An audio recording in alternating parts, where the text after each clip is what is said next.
This group of paintings is called Jungle Drums, and it was actually inspired by this sheet of vintage decals I found when I was probably a teenager or in my early 20s, and it was these pinup girls with wild animals, and I still have them actually. And it sort of evoked this idea that you're combining sensuality with primitive exotica. You're casting civilization away and you're embracing sort of your savage inner self, which was a popular theme back in the 50s and 60s. Maybe not so much now because things are so politically correct. That's kind of the feeling I wanted to evoke with these paintings. So there's a lot of women in zebra-striped outfits and leopard-spotted outfits, but I'm kind of approaching it from the opposite angle. So the women in the paintings are actually in control in all of these situations. It's the men who are out of control. I found this set of decals in a thrift store in the 1980s when I was probably 19 or 20. And I fell in love with it, and I've carried it around with me ever since. I did one painting based on that in about 1997, but I wasn't very good at painting leopard spots back then. I thought I would return to this and do an entire show of paintings that were inspired by these pinup girls and all their politically incorrect glory.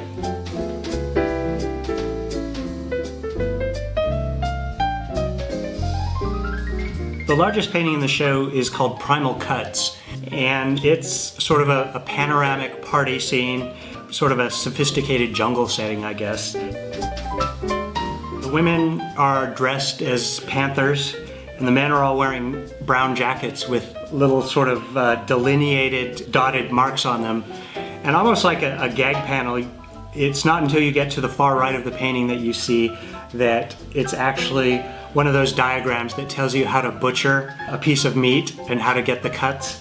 So to the far right of the painting, the man's jacket says chuck, rib, loin, hock, shank. That's kind of reiterating this point that the women are in charge and the men are intended victims.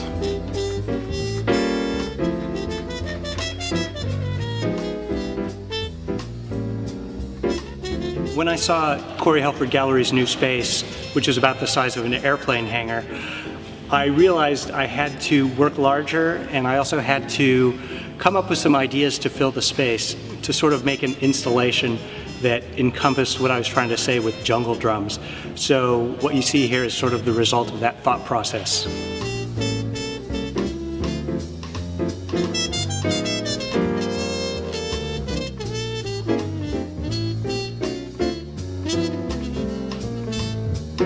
This painting, called Bunny and the Beast, is my idealized version of what the pinup photography studio of the 1950s might have been like. Again, if you look at it, you see the women are in control. And the photographer there, I imagine it's Bunny Yeager, who was probably the most well-known pinup photographer back in the 1950s. These pinup photographs are really sexist and politically incorrect. They were sort of empowering to both the models and the photographers if they were females. And I've noticed in the last 10 years there's been a big resurgence of pinup photography, a lot of female pinup photographers as well. And you see these kind of strong tattooed women now with Betty Page haircuts, taking pinup photography really seriously, sort of calling it their own. So again, it's sort of an inversion of what you think it might be like, you know, a girly magazine or a pinup photograph. It's something that has been taken back and become empowering.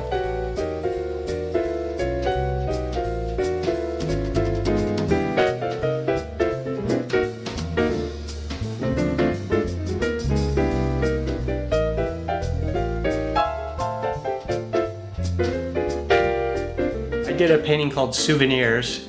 It's sort of the jungle explorer returned back to the city. He's brought back a bunch of souvenirs for his apartment. I posted this painting on Instagram and somebody unfollowed me and commented that the painting was sexist, racist, and depicted colonialism. So that's why they were unfollowing me. And I just laughed. Obviously, they didn't get where I was going with this painting. I'm trying to turn this stuff upside down. I don't believe in colonialism, I don't believe in racism, I don't believe in sexism. While all of those things are touched upon in this painting, I think they're touched upon in the exact opposite direction from me condoning them. A lot of my work, it takes these pop culture elements and it celebrates them, but it also satirizes them at the same time. Something like the idea of going into the jungle and despoiling it and bringing back animal heads and horns and skins and bringing back a pretty jungle girl. I'm trying to talk about that in today's language, which is sort of the language of irony, satire, but I'm also celebrating it. You know, I have to say, the idea of being able to actually do that is intriguing, and I know it's completely wrong.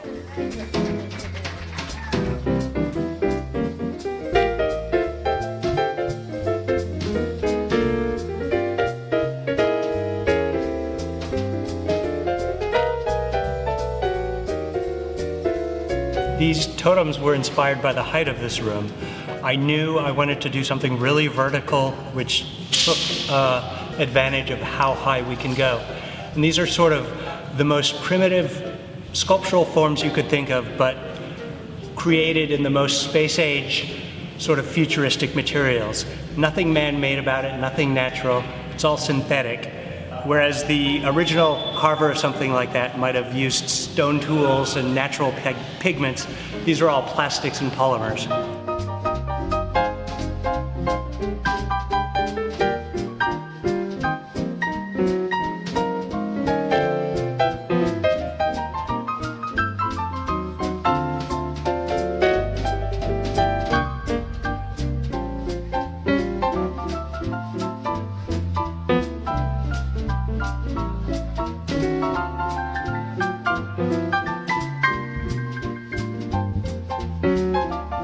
I had 6 of these made. These are called spirit masks. And again, completely synthetic. Even this hair is extruded polymer. Nothing natural about it.